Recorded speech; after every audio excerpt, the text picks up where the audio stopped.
비틀즈라고까지 21세기에 비틀즈 그러면 최고의 그룹 아닙니까? 그렇게 불릴 정도로 방탄소년단, 우리나라에 방탄소년단이 있다는 것이 얼마나 감사한지 모르겠습니다.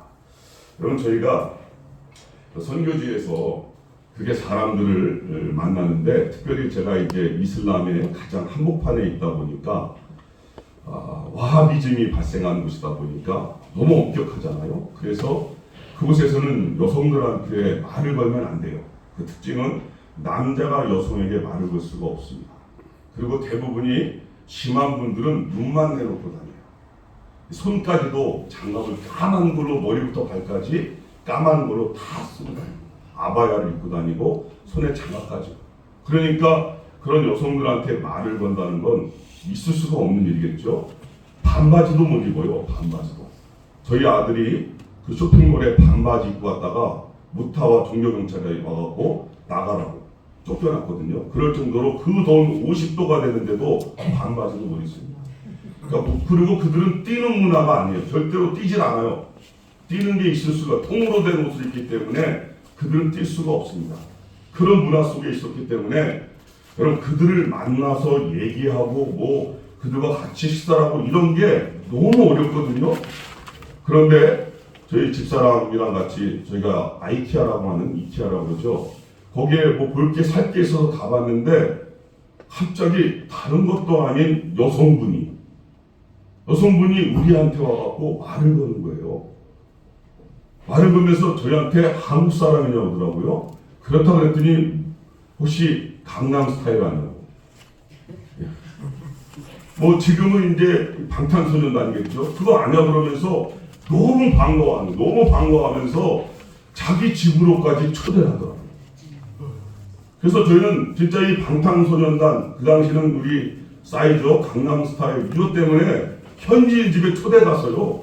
같이 교제도 나누게 되고 주님의 사랑도 나눌 수 있는 그들의 삶의 정황을 들여다볼 수 있는 기회가 열렸거든요.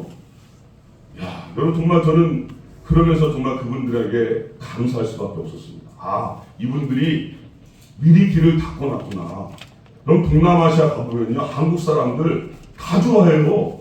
다 좋아합니다. 그러면서 왜 좋아하겠어요? 이 방탄소년단, 뭐 강남스타일 이런 게 다 퍼져가고요, 한국을 싫어하는 사람들이 없어요. 그래서 저희가 그들에게 다가가면 너무 좋아하고 얘기하고 싶어하고, 그런 어떻게 보면 문화 대사의 역할을 이미 그분들이 다 만들어 놓은 거 아닙니까? 그러니까 저희 같은 사람들이 복음 전하러 갔을 때 그 어려운 장벽을 뚫고 그분들과 자연스럽게 만날 수 있는 길이 하나님이 그렇게 열어주시더라고요. 그래서 얼마나 참 감사한지 몰랐습니다. 여러분, 오늘 우리가 읽은 말씀이 어디죠? 에스겔을 봤어요. 그죠? 에스겔을 봤어요. 이 에스겔서는 무너지고 소망 없고 절망 자체에 있는 우리들을 다시 일으키시고 또 회복시켜 주시는 그 하나님의 사랑에 포커스가 맞춰져 있는 게 오늘의 말씀입니다. 여러분, 오늘 우리는 이 세상의 대사가 아니라 하나님의 대사로 부름을 받은 한 선지자죠. 이 에스겔을 통해서 우리에게 주시는 메시지를 두 가지로만 한번 저희가 살펴보기를 원합니다. 첫 번째는요, 17절 말씀 한번 보시죠. 3장 17절입니다. 17절 말씀 시작. 인자야, 내가 너를 이스라엘 족속의 하수꾼으로 세웠으니 너는 내 입의 말을 듣고 나를 대신하여 그들을 깨우치라. 아멘. 첫 번째 메시지는 뭐냐면 우리는 우리 그리스도인은 하나님의 대사라는 것입니다. 한번 따라해 보실래요? 우리 그리스도인은 하나님의 대사다. 하나님의 대사다. 여러분, 에스겔의 뜻은 하나님께서 강하게 하신다는 뜻을 담고 있어요. 여러분, 강하게 하신다는 뜻만 봐도 금방 알 수 있잖아요. 그들의 지금 상황이 어떠한지. 강한 사람에게 강하게 하신다라고 하지는 않을 거 아니에요. 그 말은 지금 이스라엘 상황이 얼마나 약해져 있는지, 그래서 하나님께서 이 에스겔을 통하여 다시 강하게 하시겠다라고 에스겔이라는 이름을 주시면서 그들에게 보내신 것이죠. 우리가 알다시피 이스라엘은 솔로몬 왕 이후에 두 동강이 나고 말았죠. 북쪽은 북이스라엘, 남쪽은 남쪽 유다. 그런데 중요한 것은 그들의 마음이 하나님에게서 떠난 거예요. 자꾸만 이방신들을 하나님과 혼합해서 섬기기 시작합니다. 하나님께서 그것을 보시고 너무 마음이 아프신 거예요. 사랑하는 자녀들이 다른 것들을 향하여 아버지라고 부르고 그들을 섬기는 모습을 보니까 너무 고통스러워서 이제 하나님이 참다 못해 선지자들을 보내십니다. 제발 나에게로 돌아오라. 하나님께로 돌아오라고. 하나님만을 찾으라고. 그러면 망하지 않는다고. 그렇게 해서 계속 말씀을 선포하게 하잖아요. 그럼 그런데 그들이 듣지를 않습니다. 여러분, 그래서 하나님은 참다 못해 그들을 깨우치기 위해서 일으킨 제국이 있죠. 그 제국이 바로 아수르예요. 그 아수르를 통해서 북쪽 이스라엘은 BC 722년, 그러니까 예수님이 오시기 722년에 북쪽 이스라엘은 아수르에서 멸망당하고 만 거예요. 그 이유가 뭐라고요? 그렇게 하나님께로 돌아오라고 외쳐도 그들이 말을 듣지 않으니까 아수르 제국을 통하여 북이스라엘을 멸망을 시키십니다. 여러분, 그런 상황을 지켜봤으면 이제 남쪽 유다는 반면교사로 깨달아야 될 거 아니겠어요? 아, 우상 숭배하면 망하는 거구나. 하나님이 하나님보다 더 사랑하는 것들을 싫어하시는구나. 이걸 반면교사로 깨달아야 되는데 이제는 하나님을 잘 믿어야 되겠구나. 이래야 될 텐데 오히려 남쪽 유다가요, 정치, 경제, 종교, 문화 전 영역에 있어서 다 타락해버린 거예요. 여러분, 제가 말씀드렸죠. 종교는요, 최후의 보루예요. 그래서 그 종교가 무너지면 그 사회는 이미 그 방향을 잃어버린 것이나 다름이 없는 거예요. 그냥 사사기 말씀대로 자기 소견에 오른 대로 자기 멋대로 사는 시대가 되어지고 마는 것이죠. 여러분, 지금 죄송한 얘기지만 한국교회는 위기에 직면해 있습니다. 이 코로나를 겪으면서 더욱 분명해졌거든요. 믿음이 약한 많은 성도들이 이 코로나를 기점으로요 30% 이상이 교회를 떠났어요. 여러분, 교회가 가장 중요한 도덕성과 청렴성에서 국민의 신뢰를 잃어버리고 말았어요. 그러다 보니까 점점 교회는 우물안의 개구리처럼 되어버리고 자신들만의 울타리에 갇혀버리게 되어버린 거예요. 여러분, 교회 안에서도요, 목회자 사이에서도 빈익빈과 부익부가 너무나 눈에 보일 정도로 가시화되어버리고 말았습니다. 여러분, 그 어려움을 견디다 못해 저도 얼마나 많이 받는지 몰라요. 작은 교회 목회자들이 교회 문을 닫거나 아니면 심지어 그렇게라도 버티기 위해서 대리운전하고 음식 배달하고 이 공사장 삶의 현장 속으로 처절하게 내몰리고 있는 상황이에요. 지금 그런 상황에 있어요. 근본적이고 구조적인 해결이 필요한 상황. 이것이 바로 지금 한국교회의 현실입니다. 여러분, 북이스라엘의 멸망은 다른 것이 아니라겠죠. 그들이 하나님을 떠났기 때문에. 아니, 하나님이 오히려 귀찮은 거예요. 자신들의 이익과 자신들의 삶에 하나님이 보탬이 되지 않는 거예요. 그냥 오히려 걸림돌이 된다라고 생각을 한 거죠. 그래서 그들은 다른 하나님, 자기가 원하는 하나님, 그게 뭐겠어요? 물질, 축복, 번영, 성공을 가져다주는 다른 이웃들, 강대국들이 섬기는 그 신들을 수입해서 그들을 하나님이라고, 우리도 그렇게 축복해달라고 그렇게 빌기 시작한 거죠.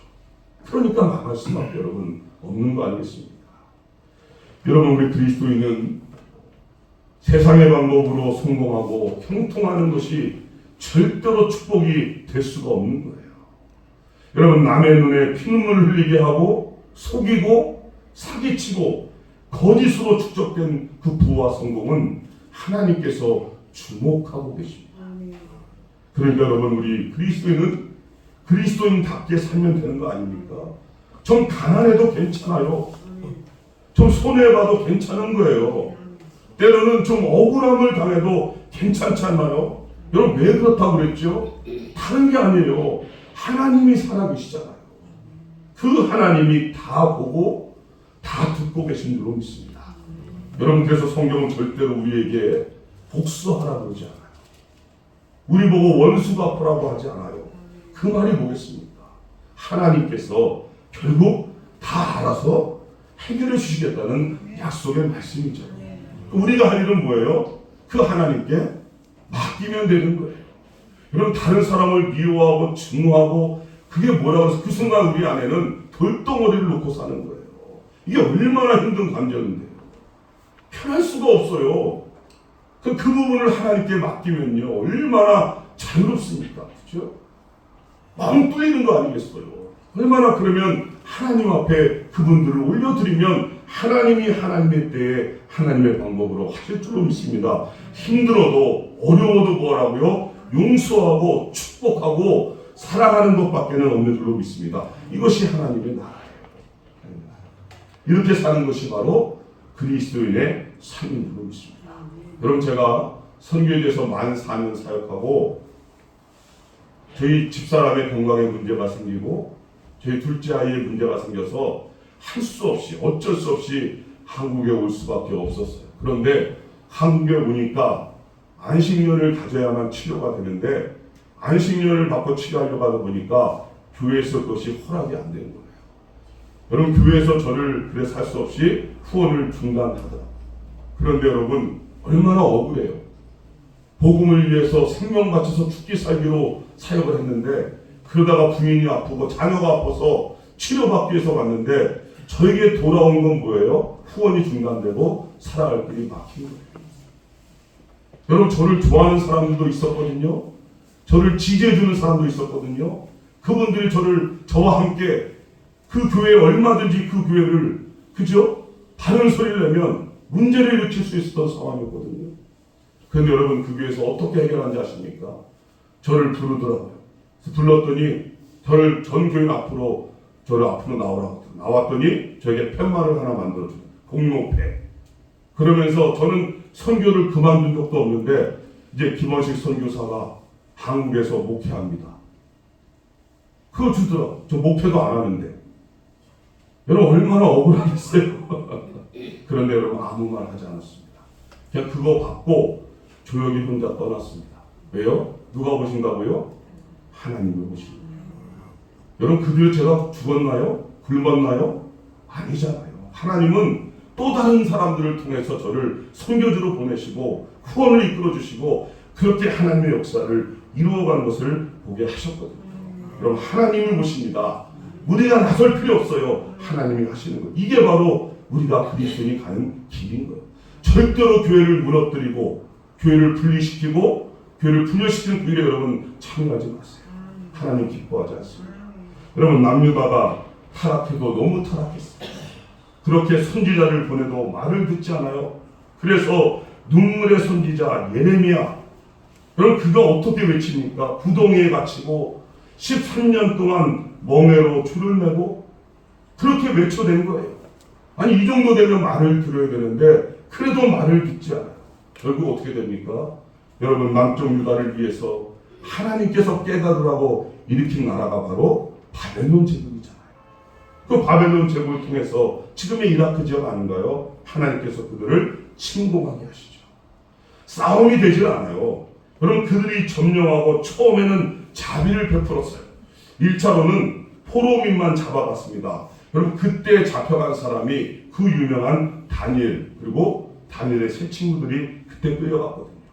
여러분, 그리고 바벨론이 또다시 침공을 해서 조공을 바치게 하고 2차로 포로를 잡아갔는데 그 2차 때 포로로 잡혀간 사람이 바로 오늘 본문의 주인공인 에스겔인 거예요. 포로로 잡혀간 거예요. 그러니 지금 여러분, 에스겔의 심정이 어떻겠습니까? 포로로 잡혀가서 고된 중노동에 시달리는 그런 아픈 상황 아닙니까? 그런 그에게 오늘 하나님의 말씀이 임하는 거예요. 그 내용이 뭡니까? 에스겔아, 너는 나의 대사가 되라. 대사. 이거를 오늘 본문의 표현대로 하면 너는 파수꾼이 되라라고 말하고 있죠. 저는 대사로 바꿨습니다. 여러분, 대사가 뭐하는 사람인지 구체적으로 성경이 말씀해주고 있죠. 대사는요, 하나님을 대신하여 일하는 사람이죠. 그죠? 무슨 일을 하는 사람인가? 하나님의 대사는 하나님의 말씀을 먼저 듣고 그 하나님께서 말씀하신 대로 가르치는 사람이 바로 하나님의 대사입니다. 여러분, 사실 우리 그리스도인이 하나님의 대사라는 말 속에는 너무나 깊은 의미가 담겨져 있지 않습니까? 아니, 하나님께서 무슨 능력이 부족하세요? 하나님이 뭐가 필요하세요? 하나님이 뭐가 부족하시다고 어떻게 우리 같은 사람을 하나님의 대사로 불러주시는 거죠. 그럼 적어도 내가 하나님의 대사라는 사실을 정말로 깨닫는 사람은요, 감격할 수밖에 없는 거예요. 나 같은 죄인을 살려주시고 십자가의 보혈로 정결케 씻어주시고 그런 나를 자녀 삼아주셔서 너는 나의 대사야라고 말씀하시는 그 하나님의 은혜를 깨닫는다면 그 감격은요, 벅차오를 수밖에 없는 거 아니겠습니까? 몸둘 바를 모르는 것이죠. 여러분, 우리가 다른 것은 몰라도, 여러분 다른 것은 다 잊어버릴지 몰라도 우리를 사랑하시는 그 구원의 감격과 십자가의 그 은혜를 잊지 마시기를 주님의 이름으로 축복합니다. 여러분, 구원의 감격과 구원의 은혜를 잃어버리면 그 순간부터 우리는요, 타락할 수밖에 없습니다. 매너리즘에 빠질 수밖에 없고요, 예수님을 믿는데 기쁨을 잃어버릴 수밖에 없어요. 그 원인은 다른 게 아니에요. 나 같은 죄인을 살리신 주님의 그 사랑, 은혜, 구원의 감격을 잃어버렸기 때문이라는 것이죠. 여러분, 그렇습니다. 이 에스겔에게 주님께서 행하라고 말씀하시는 그 내용을 보면서 저는요, 한마디로 입이 벌려서 다물어지지 않다. 아마 역대 최고가 아닐까 그런 생각을 하게 됐어요. 그럼 이사야를 부르셔서 이사야에게 시키셨을 때 보면 3년 동안 벗은 몸과 벗은 발로 다니면서 그들에게 하나님의 메시지를 전하라 그럴 때도 깜짝 놀랐거든요. 얼마나 수치스러운 일이에요. 또 예레미야를 부르셔서 7년 동안 멍에와 그 줄을 목에다 달고 예언할 때도, 구덩이에 던져질 때도 깜짝 놀랐어요. 얼마나 고통스럽겠습니까? 그런데 여러분, 오늘 에스겔을 보면요, 에스겔은 더 심합니다. 7년 동안요, 그 혀가 이 통장에 달라붙게 하세요. 한마디로 벙어리가 되게 하시고 하나님이 말씀하실 때만 혀가 풀리는 거예요. 7년 동안 말이죠. 그렇게 하나님의 메시지를 선포하게 하시는 거예요. 그뿐만이 아닙니다. 자기의 가장 기쁨이 되는 그 사랑하는 아내를 먼저 데려가세요. 얼마나 슬퍼요. 그런데 어떠한 감정도 표현하지 말아요. 자기 사랑하는 아내가 죽는데도 어떠한 감정도 표현하지 말아요. 극도의 소량의 음식만을 소똥으로 부어서 먹으라는 거예요. 그리고요, 예루살렘의 모형돌을 만들어 놓고 그 주위가 포위당한 상황을 만들고 이스라엘이 범죄한 횟수대로 왼쪽으로 누워서 390일, 그 끝나면 오른쪽으로 누워서 40일을 누워서 지내라는 거예요. 여러분, 그렇게 430일 동안 누워서 그 성을 주시하라는 거예요. 머리카락을 깎고 수염을 깎아서 3분의 1은 불에 태우고 3분의 1은 칼로 치고 3분의 1은 바람에다 날려버리라는 거예요. 여러분, 이런 행동을 왜 하라고 하는 걸까요? 왜 하라고 하는 걸까요? 우리가 그런 명령을 받았다면 여러분 어떠시겠어요? 결국 뭡니까? 너희가 결국 하나님께로 돌아오지 않으면 이렇게 망하게 된다는 것을 보여주고자 하는 거예요. 말로 하면 듣지는 않으니까 시청각적으로 그들에게 보여주면서 하나님이 너희를 이렇게 사랑하니까 제발 하나님께로 돌아오라고 간절하고 애절하게 말씀해 주시는 거죠. 그럼 지금 그러나 이 백성들은 포로로 잡혀간 상황에서도 예루살렘은 절대로 안 망한다. 우리는 곧 다시 예루살렘으로 돌아갈 것이라고 에스겔을 통하여 말씀하시는 그 하나님을 그들은 그럼에도 불구하고 무시해버리는 거예요. 여러분, 오늘 우리에게 에스겔을 통하여 주시는 그 교훈이 뭘까요? 그것은 우리는 하나님의 특사라는 거예요. 우리는 하나님의 대사라는 것입니다. 그 말은 우리가 그리스도인이 된 순간부터 우리에게 목적이 없는 인생은 한 명도 없다는 것이죠. 우리는 저마다 하나님으로부터 부여받은 대사로 이 땅에 살아가고 있다는 사실이죠. 그런데 중요한 것은 분명히 우리가 대사로 특사로 부름을 받았는데 내가 무엇을 해야 하는지 모르는 사람들이 교회를 다니는 사람 중에 얼마나 많은지 모른다는 것이죠. 여러분 쉽게 한번 생각해 보시죠. 이 양주 땅을 여러분은 어떻게 보십니까? 이 양주 땅을 어떻게 보세요? 제가 보는 견지에서 저는 힌두교권에 가장 힘들다는 곳에서도 10년 넘게 사역을 해봤습니다. 저는 이슬람의 근본 지역에서도 6년 가까이 사역을 해봤어요. 그런데 제가 느끼기로 이곳은 북한처럼 핍박과 박해는 없어요. 그런데 제가 볼 때는 신천지, 다락방, 하나님의 교회, 구원파, 이단들이요 다른 어느 것보다 참 득실거려요. 많이 보입니다. 많이 보여요. 그리고 전통 불교와 토속 신앙까지 강하게 이곳에 밀착되어 있는 것 같아요. 국놀이 행사가 왜 이렇게 많은지 모르겠어요.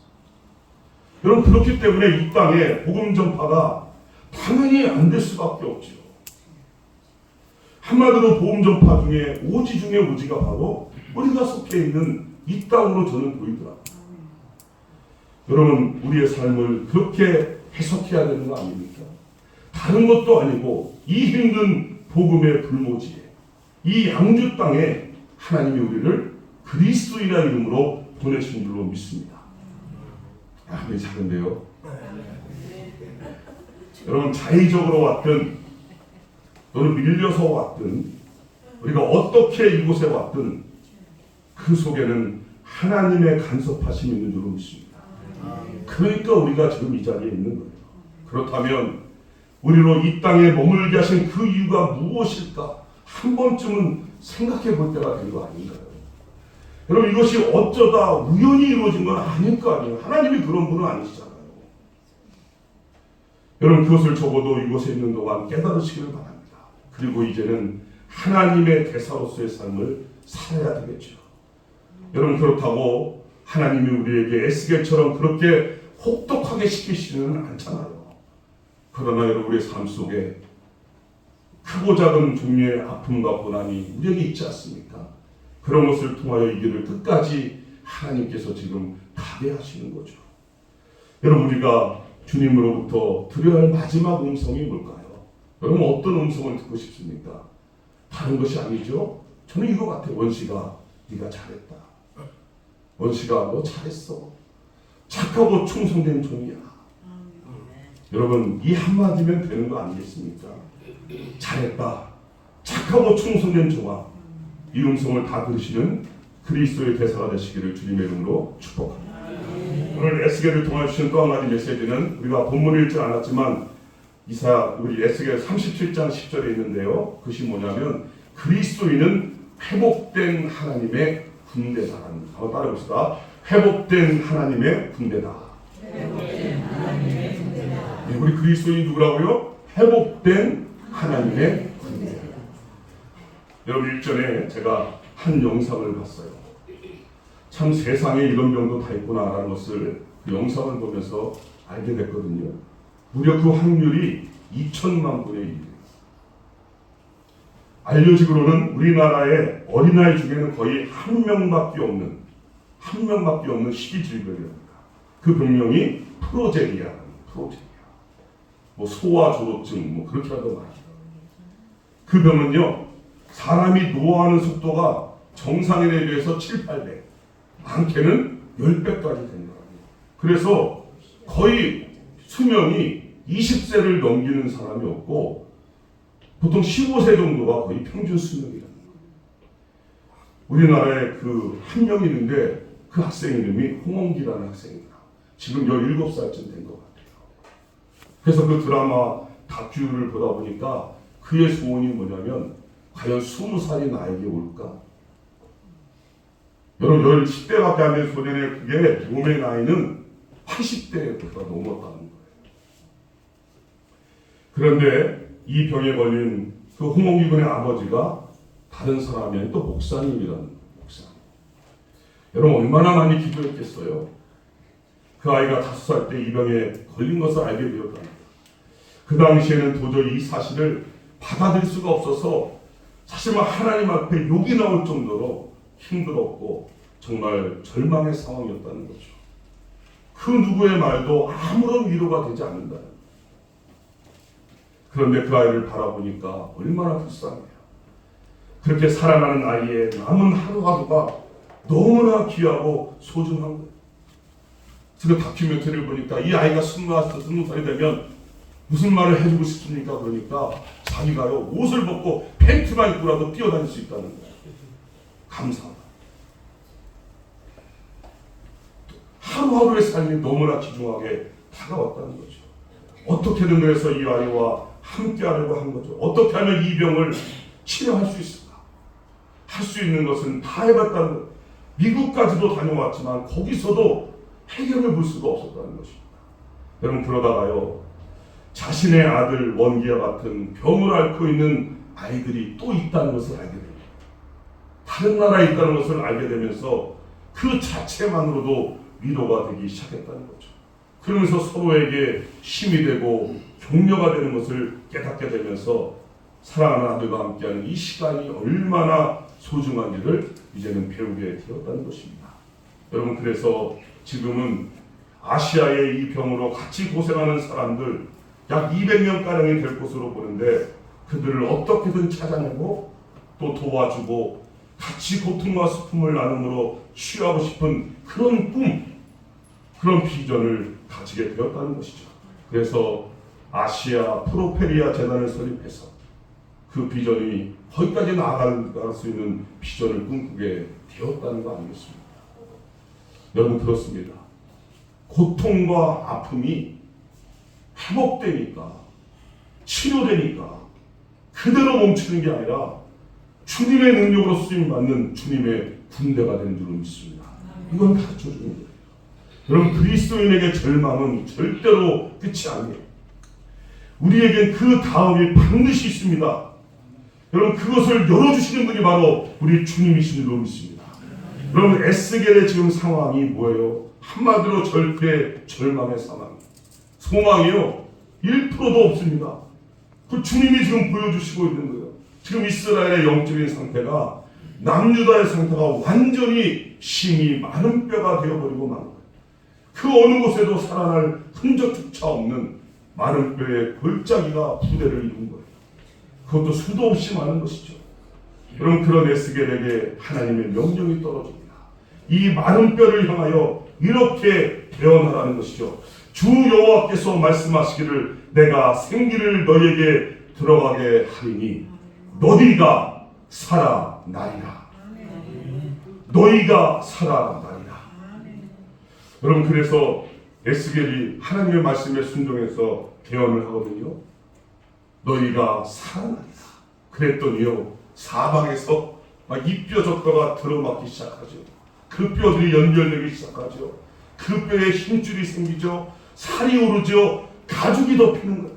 그리고 마지막으로 말씀을 따라 생기를 대어냈더니 그 속에 생기가 들어가니까 성경에 그 다음에 뭐라고 말하는지 아십니까? 그 표현이 기가 막힙니다. 여러분 마른 뼈에서 살아나니까 다시 생기가 들어가니까 뭐가 되는지 아세요?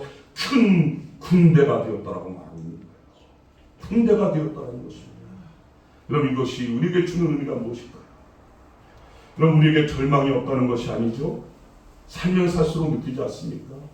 문제나 고통이 없다는 것은 더더욱 아니잖아요.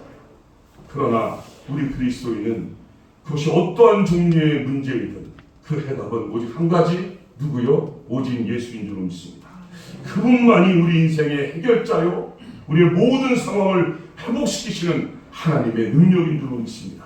여러분 그러므로 우리가 예수님으로 회복될 때 우리는 그 누구도 감당할 수 없는 그리스도의 군대, 군사가 되는 것이죠. 예수님만이 우리의 소망이요 우리의 기쁨이 되는 것이죠. 이제는 그 예수님의 이름으로 싸우는 사람들이 되는 거잖아요. 그러니까 이제 더 이상 여러분 다른 것들에 길거리지 말고 어떤 상황 속에서도 예수님을 붙잡으심으로 회복된 하나님의 군대들이 다 되시기를 주님의 이름으로 축복합니다. 이제 말씀을 맺어보겠습니다. 여러분 오늘 에스겔 선지자를 보세요. 에스겔이 얼마나 힘들게 하나님의 대사로 살고 있습니까? 그런데 그 유일한 지지자가 있었죠.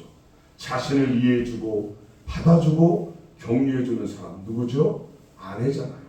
부인이잖아요. 그런데 오늘 성경에 보니까 그가 얼마나 좋으면 자신의 가장 큰 기쁨이라고도 표현했는데 그 아내를 데려가시겠다는 거예요.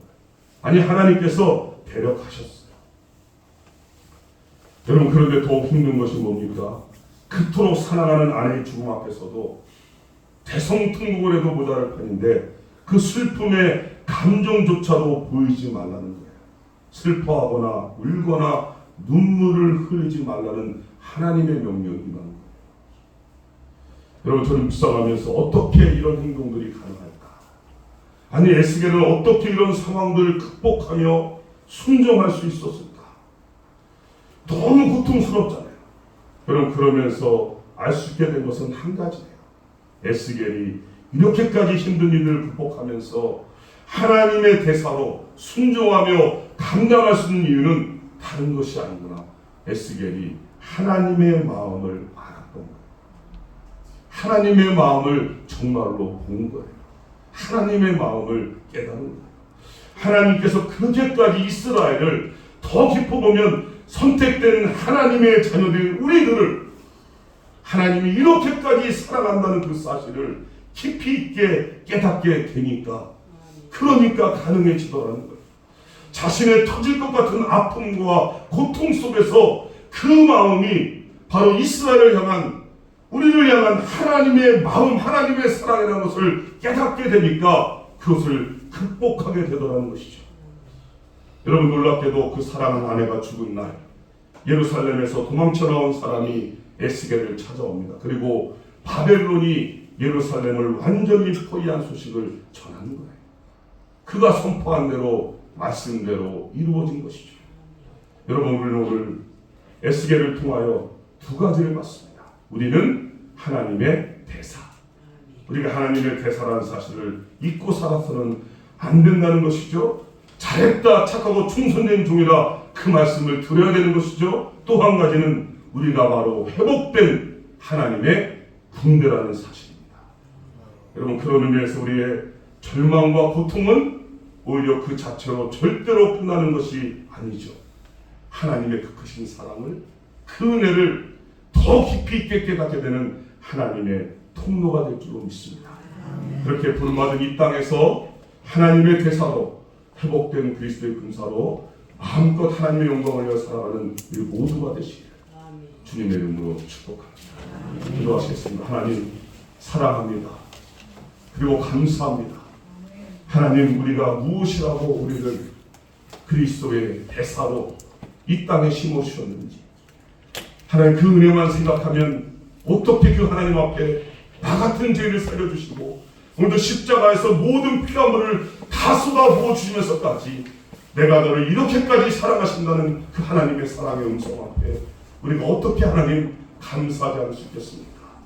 그 사랑에 힘입어 그리스도의 대사로 우리의 삶의 현장에서 하나님의 빛을 발하게 도와주시옵시고 아버지 회복된 그리스도의 군사로서 이 땅에 하나님의 영광을 드러내는 주의 종들 다 될 수 있도록 그래서 우리가 가는 곳곳마다 하나님의 나라가 확장되어지게 하시고 절망 가운데 있던 사람들이 주님께로 돌아오고 희망을 찾는 축복의 통로들이 다 될 수 있도록 우리들을 마음껏 삶의 현장에서 사용하여 주시옵소서.